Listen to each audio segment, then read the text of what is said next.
Creepy is a psychological thriller directed by Kiyoshi Kurosawa. This one was playing in an art house theater. Again, actually hasn't watched this one before. I've seen a few of his others, like Cure and Pulse. This one I haven't seen. This one's about Koichi Takakura. He is the detective. After the shocking opening sequence, he is no longer part of the police force. He's a retired detective, now a professor.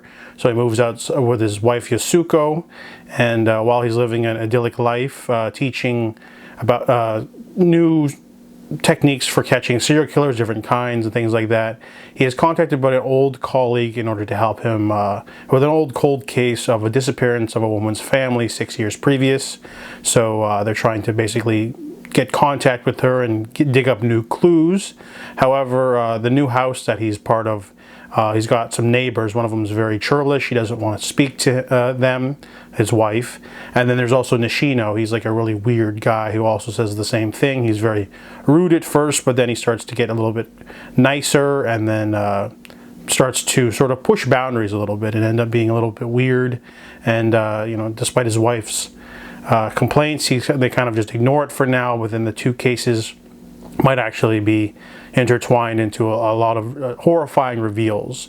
So I gotta say, this movie's okay. I really like the first half. It's really bubbling and dangerous and slow, tension filled. It's very creepy, like the movie's title.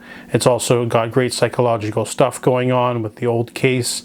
However, there comes a certain point where the movie starts to stretch its believability, and then you sort of just sit there like, oh, the movie seems like it's bending over backwards to allow certain things to happen. And, you know, it's also very surreal, like the movie Cloud, which I watched recently, which is really good. Kiyoshi Kurosawa's latest thriller is really solid, but this one, honestly, just, it felt like it went on for too long, and didn't really feel like it had me for the second half, to be honest.